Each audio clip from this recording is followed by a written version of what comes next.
그 2018년 12월 30일 문재인 대통령이 받은 김정은 친서를 안부수 회장이 가져왔다는 증언이 이제 최측근으로부터 나왔습니다. 뭐 저희가 보도를 한 거지만 이미 이제 봉 기자님께서도 취재를 했고 그리고 알고 있던 내용입니다. 알고 있던 내용. 잠깐 이제 김정은 친서에 대해서 이제 여러분들의 좀 말씀을 드리면 2018년 12월 30일 김정은 친서가 문 대통령에게 전달이 됐습니다. 주요 내용은 당시 초미의 관심사였던 김정은 위원장 연내 서울 답방이 어렵게 돼서 안타깝다라는 김정은 위원장의 이제 얘기가 들어 있었고요. 이게 상당히 이제 중요한 친서라고 볼 수가 있죠. 근데 보통 이제 남한의 국정원, 북한의 통일전선부가 이런 친서를 전달하는 이제 통로이긴 한데 정상적으로 보면 그러면 이제 당시 서훈 국정원장하고 김영철 부장 라인이 친서 전달 통로로 이제 지목이 됐기도 했어요. 근데 뜻밖의 안부수 회장이 김정은 친서를 가지고 왔다 이제 이건데 그렇게 중요한 김정은 친서를 그 안 회장이 가져왔다는 것은 뭘 의미한다고 생각하세요? 그러니까 일단은 이 사건에 대해서 이제 지금 보고 계신 분들이 이해를 하셔야 되는 게 김성태 쌍방울 그룹이 2019년에 여러 차례에 걸쳐서 북한에 돈을 800만 달러를 건넸잖아요. 그러니까 지금 이화영 1심 재판에서는 그 800만 달러는 경기도와 이재명을 위해서 준 거야. 그거는 쌍방울의 뭐 자체 대북 사업이 아니야라는 거고 이화영 전 경기도부지사와 이재명 민주당 대표는 아니야. 그거는 쌍방울이 자기들 북한 사업하고 자기들 주가 띄우려고 그 대가로 준 거야라는 게 이렇게 갈등을 하고 있었는데 결국에는 1심 판결에서 그 경기도와 이재명으로 준 걸로 보여라고 하면서 이화영 전 부지사에게 중형을 내렸잖아요. 그렇죠. 근데 이 중형을 내리면서 그 판결문에 보면 안부수의 그 증언에 대해서 굉장히 힘을 실으면서도 안부수란 사람을 어떻게 보면 일개 브로커처럼 전락시켜 버려요. 김성태 입장에서는 안부수가 없었다면 이 사업은 그러니까 쌍방울의 대북 사업은 시작조차 할 수 없었고 그렇죠. 그렇다면 그러면 김성태가 정말 이화영과 이재명을 믿고 한 거냐?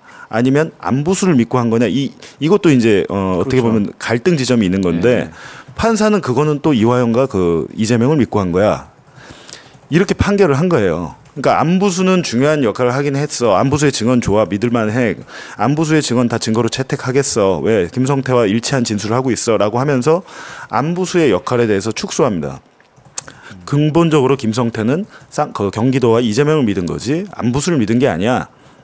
그러니까 굉장히 좀 복잡한데 결론적으로 보면 안부수라는 사람이 도대체 어떤 사람이길래 이런 일이 벌어졌나라고 보면 경기도도 그렇고 쌍방울도 그렇고 안부수를 통해서 북한 사람들을 만나거든요. 그렇죠. 안부수 회장이 없었으면 안부수 회장이 그 당시의 상태가 통일전선부의 김영철 부장과 김성애 책략실장을 직접 연락하고 만날 수 있는 사이였어요.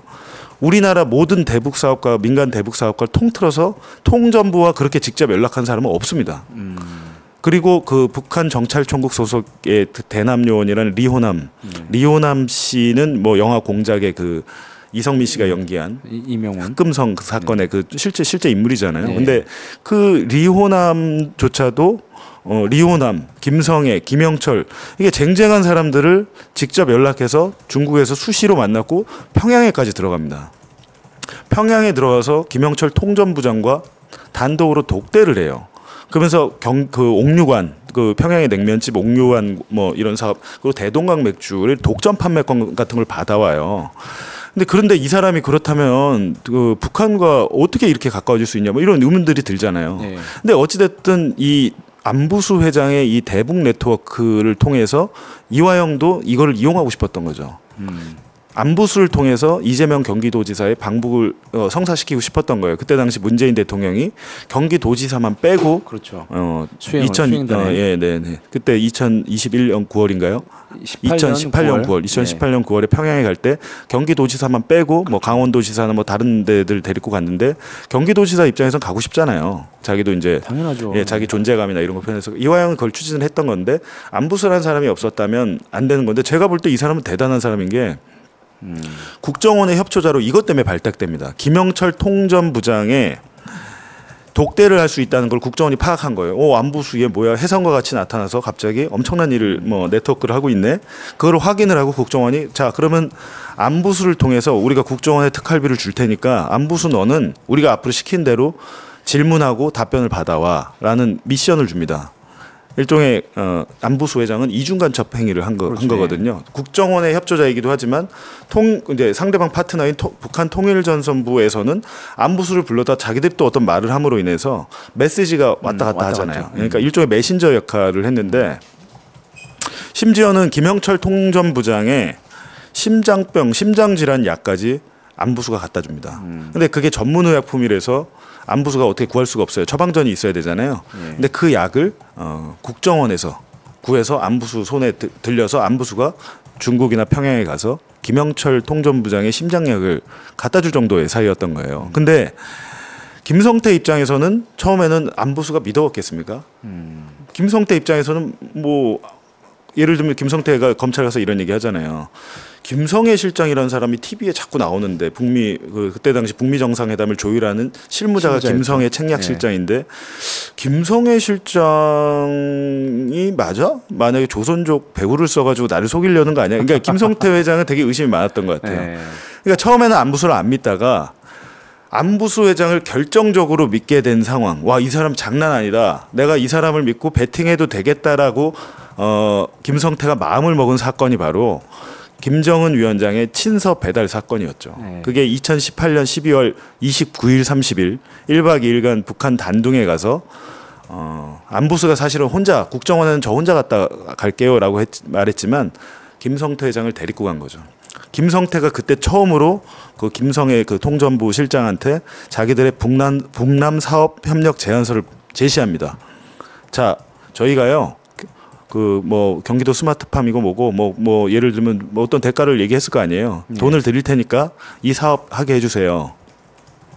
라는 제안서를 처음 주는데 김성태 입장에서는 그 정말 북한의 돈을 자기가 사업을 하기 위해서 만약에 돈만 떼일 수 있잖아요. 실질적으로 아무것도 안 되고 돈만 떼일 수 있는 불안함이 있었는데 김성태가 안보수를 따라서 그때 중국 단둥에 갔는데 이게 웬일인가. 안보수가 어떻게 김정은 위원장의 친서를 배달하는 상황을 김성태가 옆에서 목격을 한 거죠. 그렇다면 저 같아도 이 사람 믿을만 하구나. 북에서 안보수 회장을 전적으로 신뢰하고 있구나. 사실은 김정은 친서라는 것은 그때 당시만 해도 판문점에서 계속 대통령과 김정은 위원장이 그렇죠. 만났잖아요. 판문점 선언도 있었고 판문점을 통해서 남북연락사무소나 뭐 해가지고 공적인 기관과 공적인 기관이 주고받아야 되는 것인데 북한에서는 일부러 선물 하나 주겠다고 라는 표현이 있어요. 내일 선물 하나 갈 거야. 김성희 실장이 우리가 내일 남한에 선물 하나 보낼 거야. 근데 그 선물을 배달하는 사람으로 안보수 아태협 회장을 북에서 선택을 한 거죠. 그래서 저는 그 부분이 중요하던 겁니다. 이 부분에 대해서 안보수라는 사람을 단순한 어떤 대북 브로커로 전락을 시켜버리면 김성태가 그럼 뭘 믿고 북한에 돈을 줬나라고 했을 때 지금 1심 판결은 이재명과 이화영을 믿고 준 거야 라고 내렸지만 사실은 그게 아니라 김성태가 직접 목격한 것은 이화영 전 부지사는 어떤 네트워크가 없습니다. 북한 사람을 자기도 못 만나니까 안보수한테 계속 부탁을 하는 거예요. 우리 경기도지사 좀 초청해줘. 부탁을 해서 계속 보내지만 초청을 못 받잖아요. 그 정도로 이제 상황이었는데 그렇다면 그런 이화영을 믿고 800만 달러를 북에 보냈겠느냐라는 생각은 아닌 거죠. 제가 볼 때는 김성태 회장의 입장에서는 심지어는 뭐 평양에 가서 뭐 김영철을 독대하고 이런 거 자기가 못 봤잖아요. 그렇게 얘기는 하는데 아니 내가 뭐 김성태 회장은 의심이 되게 많습니다. 의심이 왜 많냐면 800만 달러를 보낼 때 돈을 쪼개서 보내는데 환치기 업체를 예를 들면 명동 가서 환치기 업체를 통해서 거기다 돈을 주면 수수료 내가 만약에 10억을 주면 거기서 수수료 몇 천 한 5천 뗄 거 아니에요. 그럼 9억 5천을 중국에 가서 그 다른 환치기 업체한테 받으면 되잖아요. 그렇죠. 네. 그게 제일 안전합니다. 그렇죠. 보통 그게 기본적인 방식이에요. 근데 김성태는 의심이 많아서 직원들을 수십 명을 동원해서 몇만 달러씩 쥐어준 다음에 쪼개기 배달을 시켜요. 그것도 사실 그 비행기 값이 많이 들잖아요. 근데 왜 그랬냐 보니까 김성태 그러니까 직원들도 이해가 안 되는 거예요. 왜 이렇게 무식한 방법을 쓰지? 라고 했을 때 김성태는 10억 20억 그 환치기 업체에 줬다가 중국 가서 못 받으면 누가 책임질 거야. 의심이 많은. 이렇게 의심이 많은 사람이 안보수 회장을 믿게 된 결정적 계기가 바로 김정은 친서였던 거죠. 그러니까 이 이화영 1심 재판부는 어쨌든 쌍방울 그룹이 대북 사업을 추진한 거는 안보수 회장보다는 이화영 전 부지사 또는 뭐 이재명 지사 뭐 그 때문이라고 보통 이제 결론을 내린 셈인데 그것과는 완전히 이제 반대의 그렇죠. 얘기가 되는 네. 거죠 지금. 왜냐하면 안부수 회장이 만약 김정은 친서라고 하면 왜냐하면 김정은 친서는 뭐 안부수한테 주는 친서도 아니고 김성태 회장한테 주는 친서도 아니에요. 김정은 친서가 그 사람들한테 갈 이유가 없지 않습니까? 그렇죠. 당연히 남한의 VIP였던 문재인 대통령한테 간 친서인데, 그러니까 이 정도로 친서를 전달할 정도의 사람이면은 북측에서 안부수 회장을 어쨌든 굉장히 그 위상을 또는 네. 역할을 네. 높게 보고 있었다는 걸 의미하는 거 아닌가요? 실질적으로 호칭도 국정원 저희가 공개한 국정원 비밀 문건에 보면 나오죠. 그 북측에서는 안부수에 대해서는 안부수 선생 네. 선생이라고 선생님 안부수 회장님이라고 깍듯하게 호칭을 했지만 김성태나 방용철 쌍방울 부회장한테는 그렇게 깍듯한 호칭을 쓰지 않았다고 해요. 그러니까 안부수는 어떻게 보면 굉장히 대우를 잘 받은 거잖아요. 근데 여러 가지로 안부수를 통해서 쌍방울에 돈을 받았으니까 북측에서 굉장히 고마운 사람이겠죠. 여러 가지로. 그렇죠. 그리고 경기도도 그 인도적 사업 지원을 하잖아요. 밀가루와 묘목 지원을 안부수를 통해서 합니다. 그러다 보니까 경기도 입장에 이화영 전 부지사 입장에서도 안부수를 통해서 어떻게든 그 도지사의 방북을 성사시키고 싶었는데 지금 이제 법원 판결은 전 이해가 안 되는 게 그렇다면 쌍방울의 800만 달러가 이재명의 방북 비용이야 이재명을 위해서 내준 돈이야라고 하면 돈을 지급한 게 2019년 1월부터 2020년 1월 그러니까 거의 12달 13달 동안 돈을 나눠서 지급하잖아요. 그렇다면 무슨 저는 그 방북 비용을 이렇게 할부로 내는 건 처음 봤는데 방북 할부금. 네. 그 돈을 할부로 뭐 냈으면 어쨌든 결과가 있어야 되는데 그냥 너무 검찰은 간단하게 본 거예요. 코로나가 2019년 2월부터 창궐하면서 모든 연락이 끊겼다. 방북 비용을 줬으면 방북을 하든지 할 뻔하든지 초청장이 와야 되는데 초청장조차 오지 않았어요. 1년 동안. 그래놓고 그냥 그게 설명이 잘 안 되니까 검찰이 주장하는 거는 코로나로 인해 모든 것이 끊겼다. 연락이.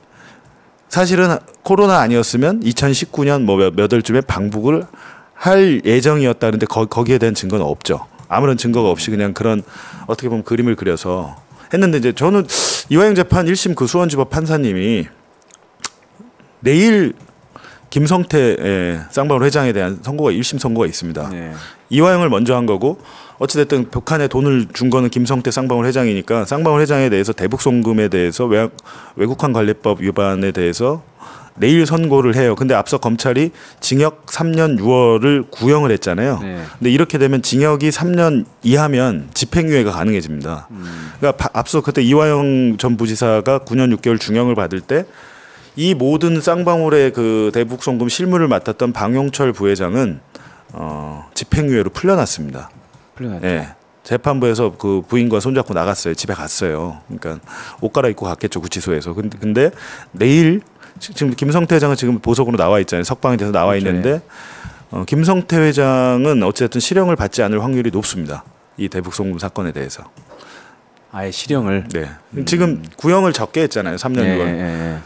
그렇게 따지면 안부수 회장도 지금 3년 안부수 회장은 1심에서 징역 3년 6월 실형이 나왔어요. 그렇죠. 안부수 회장도 지금 석방돼서 나와 있고 그렇죠. 김성태 회장도 나와 있잖아요. 근데 김성태 같은 경우는 내일 제 생각에는 뭐 징역 3년에 집행유예 5년 뭐 이렇게 해가지고 좀 그게 가장 맥시멈이에요. 집행유예를 할 수 있는 맥시멈이 징역 3년에 집행유예 5년입니다. 그 정도의 선고가 나올 가능성이 저는 있다고 보죠. 자, 안부수 회장이 어떤 사람? 근데 원래 이제 안부수 회장이 그 아태협이라고 하는 단체를 만들어서 일본의 그 강제동원 피해자들의 유고를 고국으로 송환하는 일을 해서 좀 사람들한테 널리 알려진 거잖아요. 이분이라고 하는 게. 근데 제가 보니까는 뭐 그 이 검찰 진술 조서도 이미 봉지국 기자도 보셨겠지만 저희가 지금 바로 지금 기사를 지금 저희가 이제 보도를 했습니다. 조금 전에. 근데 그 최측근이라고 하는 분이 22년 9월 26일에 수원지검에서 이런 진술을 합니다. 그 한번 자료를 한번 띄워주시겠어요? 진실 조서 중에 그 안부수 회장에 대한 평가 부분. 요거 말고 다른 요거 이거 보면은 이제 검사가 물어봐요. 안부수 회장은 어떤 사람인가요?라고 물어봅니다. 그러니까는 이렇게 평가를 해요. 본인 마음대로 독단적인 사람이라고 생각이 든다. 공익적인 일을 하는 사람이란 느낌이 들지 않는다. 그리고 자기가 얘기한 것 중에는 진실이 거의 없다는 느낌을 받았다. 학벌과 나이가 이랬다 저랬다 한다. 뭐 62년생, 65년생, 버클리대, 동국대, 와세다대 뭐 이런 식으로 학벌이 헷갈린다는 거예요. 네. 이런 부정적인 어쨌든 간에 그걸 합니다. 이게 굉장히 부정적인 평가인데 야 이거를 아니 이분이 네. 쌍방울과 이제 그러니까 쌍방울이 극진히 모신 거예요 안보수 회장을. 네. 봤잖아요. 김정은 친서까지 배달해서 오는 이 엄청난 상황을 봤잖아요. 네. 그러니까 김성태 회장이 무슨 일을 벌이냐면 그것을 목격을 한 게 2018년 29일, 2018년 12월 29일, 30일인데 1박 2일. 그 다음 달에 2019년 1월에 안보수 회장한테 아 그거 뭐 밖에 계지 마시고 저희 쌍방울 사옥으로 들어오세요. 아태협 아시아태평양 뭐 평화교류협회란 곳인데 그 단체 여기 들어와서 우리가 무상으로 사무실을 드리겠습니다. 그렇게 하고 자기 그 쌍방울 계열사인 그 나노스의 사업을 추가하잖아요. 광물자원 사업 그렇죠. 추가하면서 안보수 회장을 나노스의 사내 이사로 등재를 시켜요. 네. 김성태 회장은 그 배팅을 시작한 게 말씀드렸지만 김정은 친서 사건이었잖아요. 근데 검찰은 이거 다 알고 있었잖아요. 알고 있었죠. 검찰은 조사를 통해서 네. 안보수가 김정은 친서 받았다는 사실을 진술을 확보를 했어요. 네.